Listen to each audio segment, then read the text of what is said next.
itu topik pembicaraan itu antara saya membicarakan diri saya atau jenengan membicarakan diri jenengan sendiri, itu banyakan mana?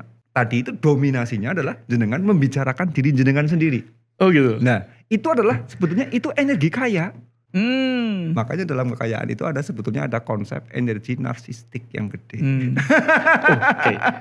Oke, kita perlu pindah narsistik.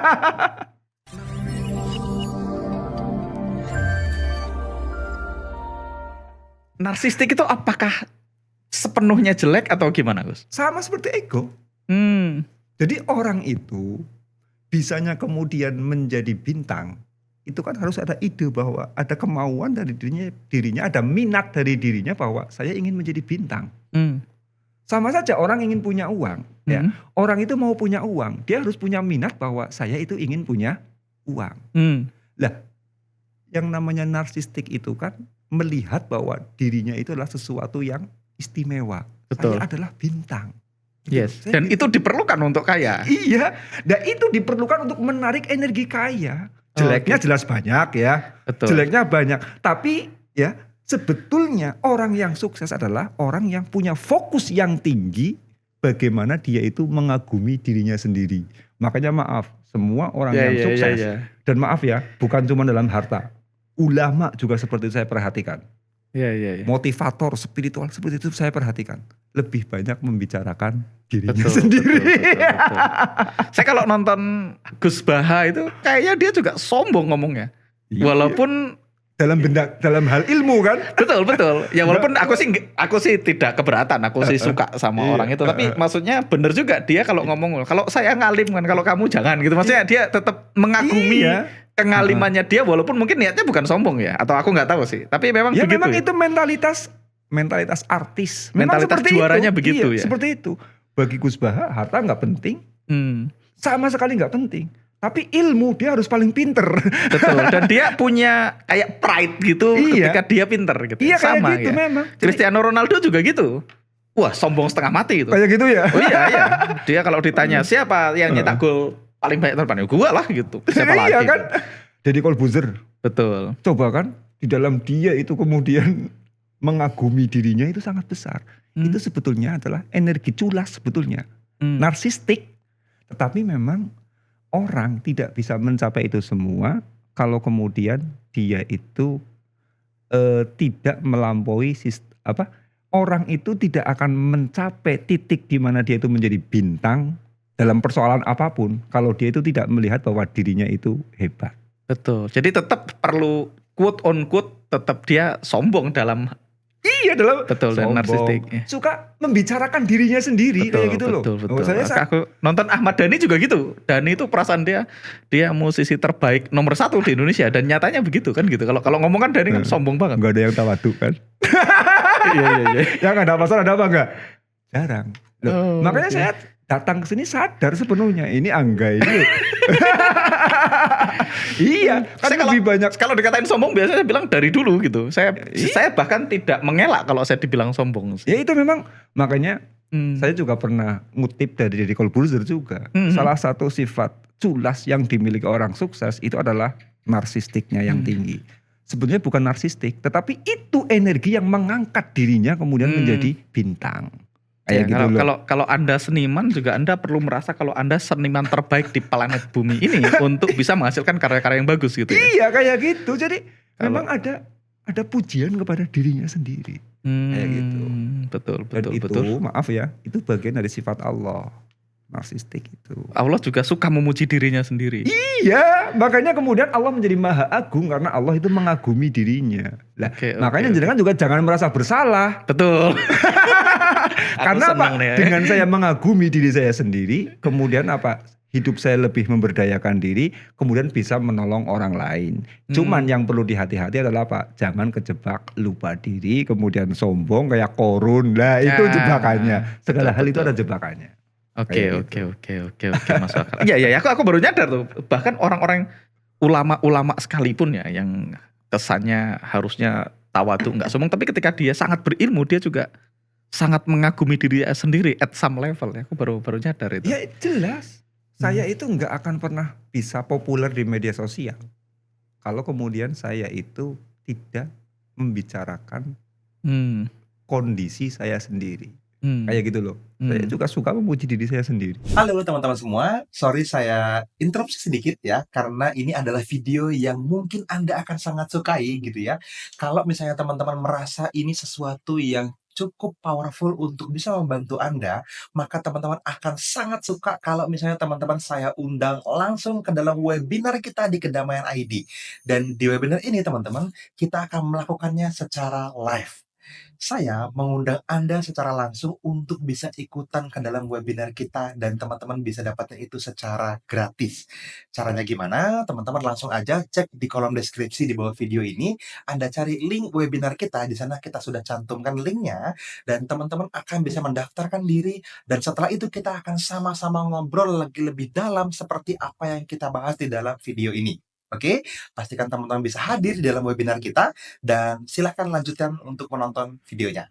Betul. Itu Dan nggak loh. apa-apa ya. Ya, karena ya Selama tadi nggak sampai lupa, nggak jadi korun. nah itu jebakannya memang nggak jadi korun itu memang Oke, jebakannya. oke, Tapi oke, kan oke. segala hal ada jebakannya. Betul. Kayak gitu kan.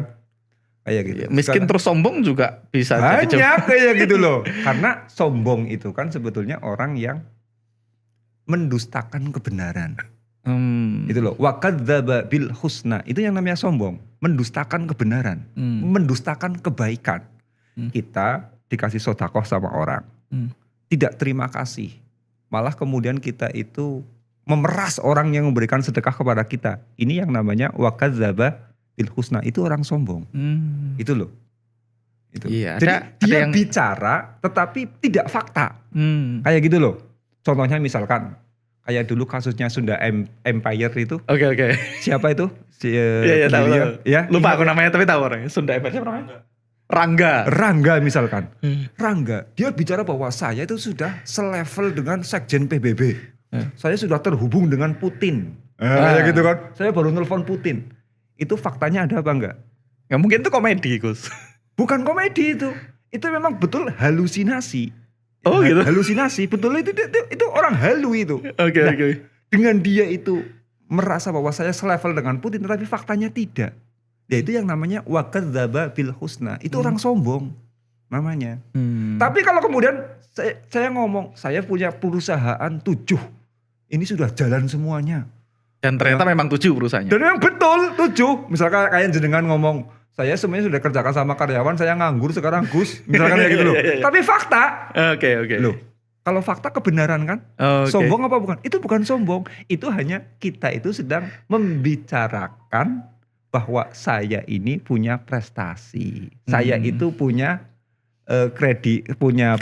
kredibilitas, saya punya karakter seperti ini. Hanya sedang membicarakan. Tapi di mata orang itu sombong. Ya bagi orang yang tidak mencapai, ya itu sombong. Tapi orang itu suka menganggap orang lain sombong itu nggak tahu ya. Apakah karena dia merasa, saya itu ada orang sombong tuh nggak apa-apa, Gus. Seneng saya. Misalnya ada nonton apa ya? Ya semuanya ulama yang wah gua keren banget gitu, aku seneng. Kayak saya tuh suka nonton misalnya atlet yang sombong gitu.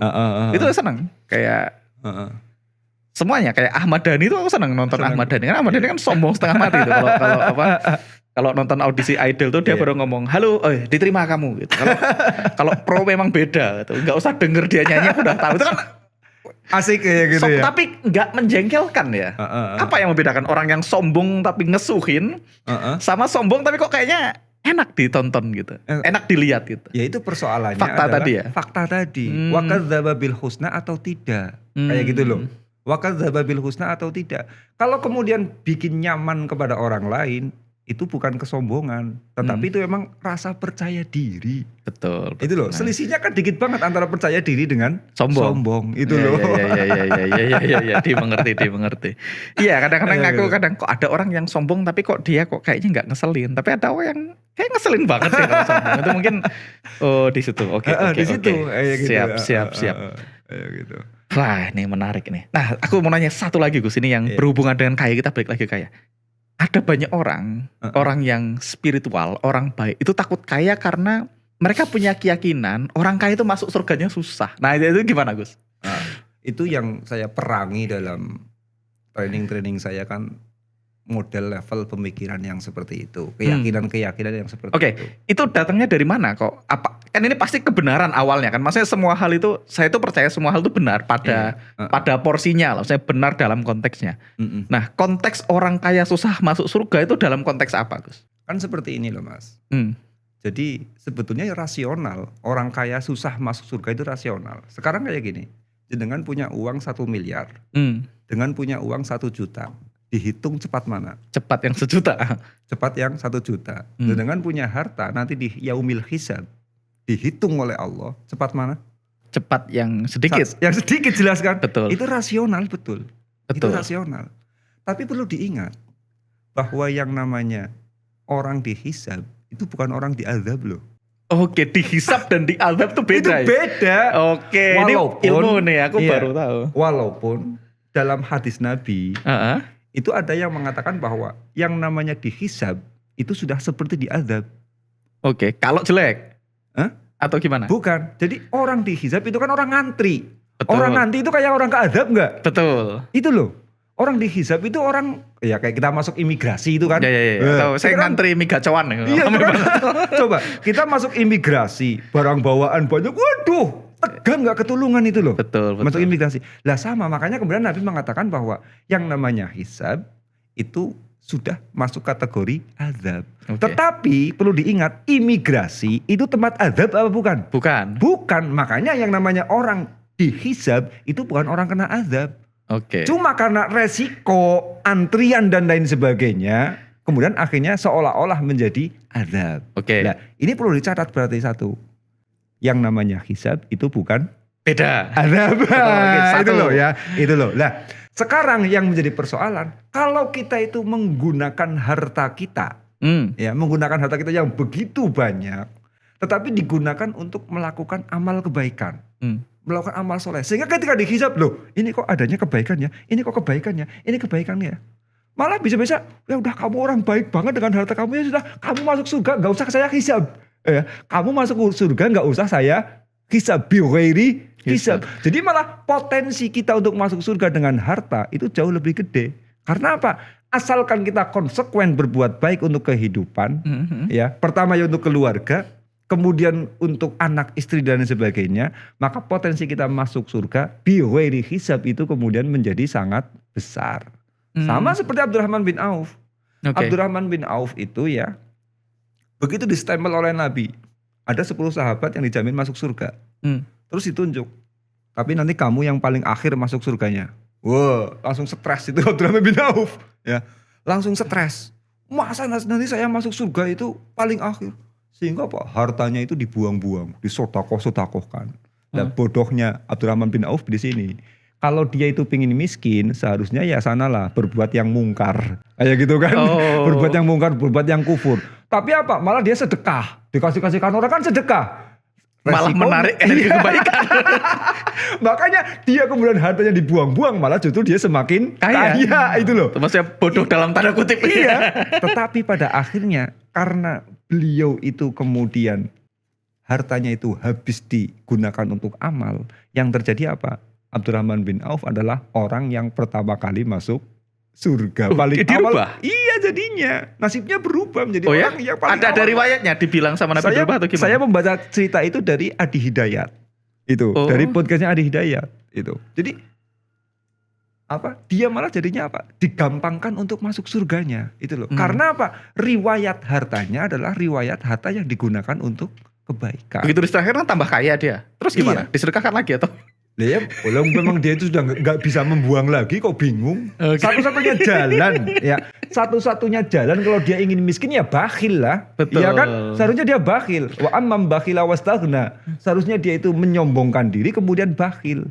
Tapi dia malah dermawan. Ya repot, makin dermawan hartanya semakin banyak ini loh lah. Tetapi kemudian ternyata riwayat hidupnya itu hartanya itu banyak digunakan untuk hal-hal seperti itu. Untuk amal kebaikan. Akhirnya dia tercatat sebagai orang dermawan, sebagai orang yang sakho, memiliki sifat dermawan. Akhirnya malah dia itu digampangkan untuk masuk surganya.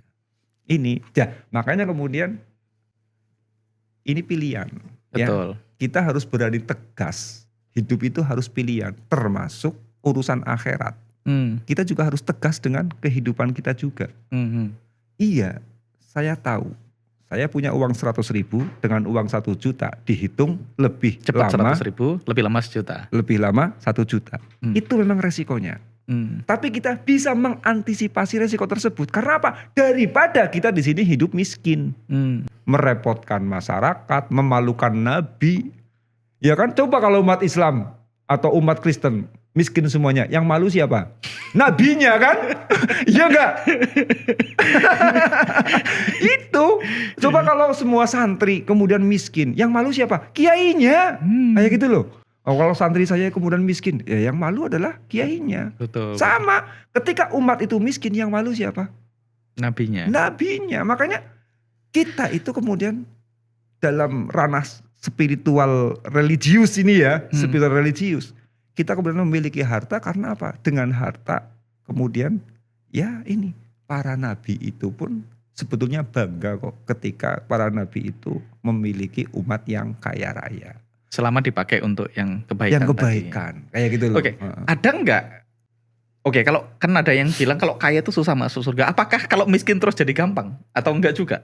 Atau ada enggak ayat yang kalau miskin tuh deket sama neraka atau enggak? Enggak ada? Atau ada? Ya miskin masuk surga ya ada. Karena orang soleh itu enggak harus kaya, enggak harus Miskin. Oh berarti enggak di situ ya tempat? Iya, tempatnya bukan pada persoalan kaya atau miskinnya, bukan. Ya, bukan pada persoalan kaya atau miskinnya, tetapi pada orangnya. Ya, pada individunya. Ini persoalannya di situ. Nah, sekarang kan sedang seperti ini loh. Kayak gini, jenengan bisa punya harta, bisa mengembangkan bisnis, sampai kemudian punya beberapa perusahaan. Itu jenengan dengan cara berbuat buruk apa dengan cara berbuat baik? Berbuat baik harusnya. Karena saya meyakini uang itu adalah alat tukar nilai tambah. Jadi kita harus ngasih value ke sebanyak mungkin orang untuk dapat lebih banyak uang kan. Nah, berarti kan jenengan niatnya bagaimana menolong kepada orang lain agar mereka mendapatkan aliran rezeki dari energinya jenengan, dari kerjaan jenengan. Itu kan sebuah kebaikan. Dunia ini bisanya berdiri tegak kalau kita bangun dengan kebaikan. Apapun yang mendapatkan keburukan pasti binasa. Tumbuhan kena hama, binasa. Betul, kan? Betul. Tubuh kena virus, kena penyakit, menjadi binasa. Segala hal yang ada di dunia ini bisa berdiri tegak, ya, bisa eksis apabila mendapatkan kebaikan. Itu. Lah kita masuk nanti ke akhirat, ya, kita masuk ke akhirat. Kita bisanya di sana selamat ke akhirat, di akhirat itu perlu kebaikan apa enggak? Perlu kebaikan, karena masuk surga jelas butuh yang namanya kebaikan, ya kan? Berarti dunia bisa berdiri dengan kebaikan, akhirat juga bisa berdiri dengan kebaikan. Cuma persoalannya ini adalah alam material. Dunia ini. Iya, alam material. Alam material itu segala sesuatu dibayar dengan uang, mau nggak mau. Betul. Jangankan kerja. Lah wong amal spiritual saja, amal keimanan saja dibayar dengan duit loh. Betul. Contohnya Haji. Ya, sodakoh dibayar dengan uang. Katanya sodakoh 1 kembali 10 kali lipat. Betul. Takwa dibayar dengan uang. Wa may yattaqillaha yaj'al lahu makhraja wa yarzuqhu min haitsu la yahtasib. Oh ya, dikasih Itu rezeki loh, dari yang dikasih rezeki. disangka-sangka. Iya, coba takwa dibayar duit, iya kan? Iya. Tawakal dibayar duit. Wa may yatawakkal 'ala Allah fa huwa hasbuh. La in syakartum lazidannakum, syukur dibayar duit. Kayak gitu loh. Iya. Sholat duha dibayar duit, baca waqiah dibayar duit. Belum lagi amalan-amalan penarik rezeki dibayar duit semuanya itu loh. Kayak gitu loh. Nah, sebab ini kemudian, ini alam material. Apapun itu dibayar dengan uang. Itu loh, dibayar dengan uang. Kayak gitu. Lah, sebab segala sesuatu dibayar dengan uang, ketika kita beramal baik juga dibayar uang oleh Allah. Makanya bisa jadi orang yang kaya raya itu saking banyaknya amal solehnya. Itu amal baiknya sangat banyak. Sehingga kemudian dibayar uang. Karena apa? Betul. Allah mau bayar apa di dunia ini kalau tidak dengan uang? Kayak gitu kan? Betul. Makanya orang yang kaya itu bisa menjadi ciri-ciri bahwa dia itu sebetulnya adalah orang yang ahli surga. Iya. Makanya saya Paham tuh ya? selalu bilang Mas Fadli itu selalu ngomong kalau ada orang yang kaya banget, Mas Fadli itu selalu apa kebaikan yang dia lakukan sampai dunia ini baik banget sama dia. Mas Fadli itu selalu berpikirnya gitu. Kalau dia ketemu orang kaya, ketemu orang yang sangat sukses, ketemu orang yang sangat berpengaruh, dia itu pertanyaannya selalu apa hal baik yang dia lakukan kok sampai dunia ini baik banget sama dia gitu. Jelas itu. Oh. Jelas seperti itu. Nah, ini karena apa? Tidak ada pilihan lain di alam dunia ini, ganjaran yang wujud di alam dunia ini selain wujud materi. Makanya yang namanya bayaran kekayaan, ya, ini adalah sebuah konsekuensi kehidupan di alam material. Maka justru orang yang kaya bisa jadi orang yang sangat tidak matre. Itu loh. Karena apa? Sebetulnya inovasi dalam otaknya, ide-idenya adalah bagaimana berbuat baik, bagaimana berbuat baik, bagaimana menyelesaikan masalah orang banyak, dan lain sebagainya. Bagaimana membuat solusi ke orang banyak supaya yang tadinya lambat jadi lebih cepat, yang jadinya susah jadi lebih mudah gitu. Amal baik itu bukan cuma urusan ngurusi orang lain loh, Mas. Betul. Ngurusi diri sendiri. Itu loh. Sekarang berpikir seperti ini. Loh, daripada saya merepotkan keluarga, saya harus mandiri. Itu amal baik apa bukan? Betul. Amal baik kepada diri sendiri. Itu loh. Lah, semua amal baik di alam dunia ini pasti dibayar dengan uang. Wujudnya akhirnya orang yang beramal baik, wujudnya adalah menjadi orang yang kaya. Lah, kalau dia itu kemudian orang baik betul-betul, orang soleh yang betul-betul, akhirnya apa? Wujud yang namanya kekayaan di dunia ini. Lah, nanti sesudah dia itu kemudian masuk ke akhirat, ini kekayaannya kebawa ke akhirat loh. Karena akhirat pun bisa berdiri dengan kebaikan. Makanya akhirat ya kebaikan bisa berdiri, dunia juga bisa berdiri dengan kebaikan. Satu paket. Itu loh, ya, satu paket itu. Makanya ad-dunya mir'atul akhirah. Dunia adalah cerminan kehidupan di akhirat. Itu loh. Kalau di sini kemudian kaya raya karena amal baiknya, di sana betul. Itu juga di sini berprestasi, di sana juga berprestasi. Saya itu sering kali loh Mas, sering banget itu saya itu memberikan motivasi kepada para santri ya di pesantren itu dengan menggambarkan seperti ini. Kalau kalian di pesantren berprestasi, pindah ke sekolahan berprestasi apa enggak? Berprestasi. Iya, ranking ya. Kalau kalian ranking di pesantren, ranking di sekolahan, di pesantren ranking enggak? Ranking. Kenapa? Karena pelakunya sama. Betul. Kayak gitu loh. Lah, makanya kalau kita itu berprestasi di dunia, itu kita punya peluang berprestasi di akhirat. Karena apa? Pelakunya itu sama. Ya. Itu ini sama kayak loh. tadi yang kita bahas di depan tadi. Kalau orang ulama karena dia sangat rajin dedikasi menuntut ilmu itu kalau dikonversikan ke yang duit ya jadi banyak duit sebenarnya. Iya, cuman minatnya beda kan. Beda gitu. kayak gitu. Jadi ini iya. percaya pelakunya sama, hanya beda keadaan saja lah. Ini Betul. makanya kemudian saya itu sudah muak kalau ada orang yang membenturkan antara kemuliaan dunia dengan kemuliaan akhirat. Ya memang ada orang-orang kaya di dunia, di akhirat belangsak. Tetapi orang yang kaya di dunia kemudian belangsak di akhirat, di dunianya saja sudah kelihatan loh. Oke. Pasti ada kemungkaran yang dia lakukan.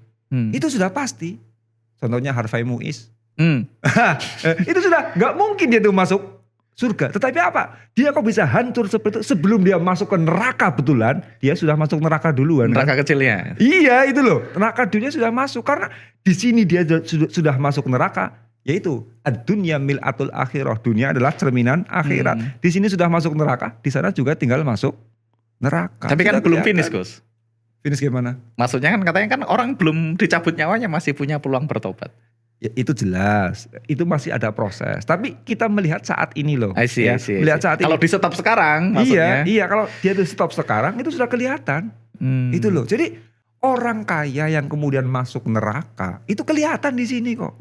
Hidupnya bermasalah, ruwet, macam-macam itu loh, macam-macam kayak gitu. Jadi makanya ini kita jangan membenturkan antara dunia dengan akhirat. Kita harus bangga. Minimal kita berprestasi di dunia dengan kebaikan, nanti di akhirat juga kita akan memperolehnya dengan kebaikan juga. Yes. Oh berarti kalau orang masih takut kaya karena dia takut kalau kaya nanti masuk surganya lama, padahal ya miskin juga belum tentu cepat masuk surganya. Lah, ya iyalah. Orangnya sama kok maksudnya, pelakunya sama. Oh, sekarang kan kayak gini Mas. Itu kan ada ayat. Alhaakumut takasur. hatta zurtumul maqabir. Maqabir. Tahu nggak artinya itu? Apa, Gus? Orang-orang yang bermegah-megahan di dunia. Eh. Alhaakumut takasur. Hatta zurtumul maqabir. Mereka tidak merasa sehingga mereka itu masuk ke alam kubur. Ketika mereka bermegah-megahan di dunia, baru kerasa nanti mereka itu sesudah masuk di alam kubur. Nah, berarti kan mereka tidak sadar bahwa di sini mereka itu bermegah-megahan. Coba, bermegah-megahan itu lebih banyak dilakukan sama siapa? Sama orang miskin. Oh ya? Iya. Gimana? Lah, wong ada bantuan aja kan, rebutan kayak gitu. Ada bantuan sosial misalkan kan ya. Rebutan kayak gitu kalau enggak dapat bagian BLT misalkan kesinggung, melabrak ke Pak Kadus. Pak Kadus. Lah itu kan orang yang sedang berlomba-lomba dalam kemegahan. Rakus itu loh. Itu kan orang rakus ya kan? I see. Itu loh. Lah sekarang orang yang kaya, saya lihat malah banyak yang mereka itu berlomba-lomba tapi dalam kebaikan. Ya walaupun yang kaya dan rakus juga banyak. Ya ada ya gitu loh ya. Yang berlomba-lomba kebaikan gimana? Ada yang wakaf. Ya berlomba-lomba ini saya ngasih wakaf ini, saya ngasih masjid, bangun masjid ini, bangun pesantren ini. Yang kaya itu sedang berlomba-lomba dalam kebaikan, yang miskin malah sedang berlomba-lomba rebutan BLT. Coba prestasinya bagaimana coba? Jangankan yang BLT, ada kan Supermi Mas. Lah iya, Supermi oleh-oleh kondangan mau dimakan sayang. Gara-gara apa? Takut kemudian tidak punya stok. Kayak gitu kan, kayak gitu. Dimintai jajan sama anak-anaknya dibentak, jajan terus. Lah itu kan orang yang alhaakumut takasur takut kehilangan hartanya, itu loh. Lah sekarang dihitung-hitung berarti orang yang alhaakumut takasur itu ketemu di dua dimensi. Orang kaya ya jelas ada. Betul. Orang miskin juga ternyata ada. Supermi aja untuk megahan kayak gitu loh. Yang namanya sampai mau mengeluarkan uang untuk jajan anak itu sampai dibentak-bentak anaknya loh. Jajan terus. Saking khawatir uangnya habis. Uangnya berkurang. Ini kan alhaakumut takasur. Maka praktek alhaakumut takasur banyak juga terjadi pada orang miskin. Makanya peluang neraka dan surganya antara orang kaya dengan orang miskin itu sama saja. Itu loh. Oke. Fair gak kalau kita bilang merasa kalau kaya masuk surganya susah itu mental block? Iya. Betul. Mental block ya, karena kalau kita yakin masuk surganya susah, otomatis kita ngerem untuk jadi kaya. Iya. Iya. Betul sekali itu. Saya dulu itu sempat menyimpulkan bahwa orang kaya itu jahat. Orang kaya itu sombong, orang kaya itu lupa akhirat.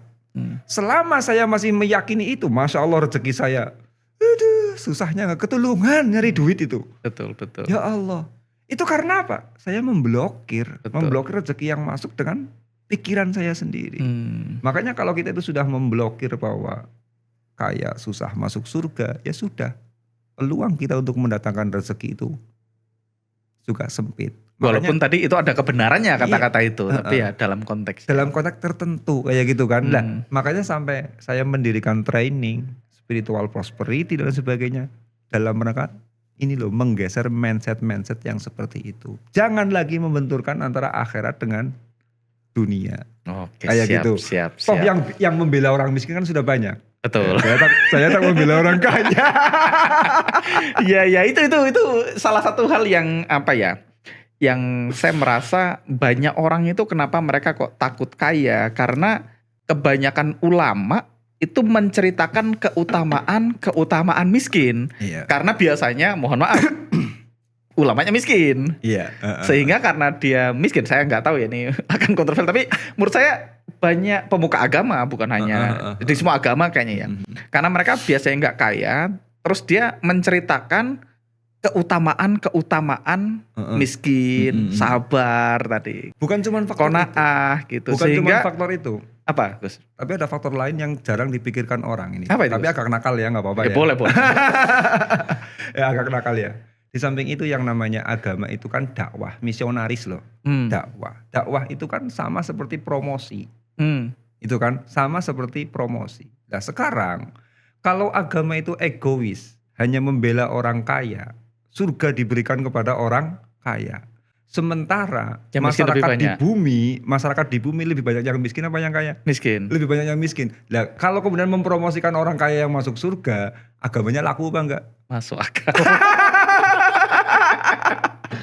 Paham ya? Penceramahnya pun nggak laku. Iya, penceramahnya nggak laku. Makanya kemudian bagian dari trik dakwah, trik misionaris adalah bagaimana merekrut warga miskin. Dengan cara apa? Dengan cara dipromosikan masalah akhirat. Keutamaan miskin. Iya, Jadi kayak gitu. padahal sebenarnya ada juga banyak story-story tentang orang kaya yang juga gampang masuk surga. Iya, loh. Ada sahabat-sahabat Nabi yang kaya dan masuk surga, cuman kurang dipromosikan sehingga mungkin itu juga menyumbang membentuk mental block seperti tadi. itu. Lah ya sekarang Prabowo ada kepentingan dipilih oleh rakyat. Ya foto apa namanya itu bannernya, foto bannernya itu Ya, di ya, mana-mana tersebar dia sedang memeluk fakir miskin kan. Betul, Karena betul. pemilih terbanyak adalah Masuk akal. masuk akal. pemilih terbanyak adalah Iya, fakir iya, iya, miskin. iya, iya. Sama karena agama itu adalah dakwah, Betul. mengajak. Itu loh. Faktanya di situ. Yes. Kalau yang diceritakan adalah keutamaan kaya, ya nggak terlalu laku karena yang kaya sedikit. Iya, akhirnya menjadi agama eksklusif. Iya, itu iya, loh, iya, agama. iya. Lah, kalau agama itu menjadi eksklusif, ya nggak benar juga. Betul. Kayak gitu Loh, kan. tapi harusnya imbang, yang kaya ya direkrut, yang miskin yang direkrut. Tapi kan memang Tapi jelas dalam agama Islam pun hakul yakin yang kaya itu direkrut. Hanya jarang dibicarakan. Lah itu tadi aku Jarang bilang. dikaji. Kita sih meyakini kalau dalam agama Islam yang kaya juga direkrut. Cuman Iya. mungkin karena background penceramahnya yang nggak kaya, jadi dia Tidak memahami. tidak ngomongin kekayaan, bahwasannya ya kaya itu juga spiritual gitu loh. Iya. Dia jarang dibahas itu. Jadi makanya Gus Ini Banan memilih makanya- track itu karena Iya. yang bela miskin udah banyak. Makanya betul, saya karena trauma saya dengan kemiskinan, saya dendamnya di situ. Makanya saya terus bicara kekayaan, kayak gitu ya. Saya terus bicara kekayaan, saya terus bicara uang karena persoalan ini. Banyak orang kaya tidak sadar bahwa kaya itu adalah jalan menuju surga, bukan penghambat menuju surga. Kayak gitu. Siap. Thank you Gus, ini kita Iya. sesi 1. Ini nanti kita akan potong jadi beberapa video. Iya, Kita break oke. dulu, Ya, nanti kita siap. ketemu di sesi berikutnya. Iya, monggo. Thank you teman-teman.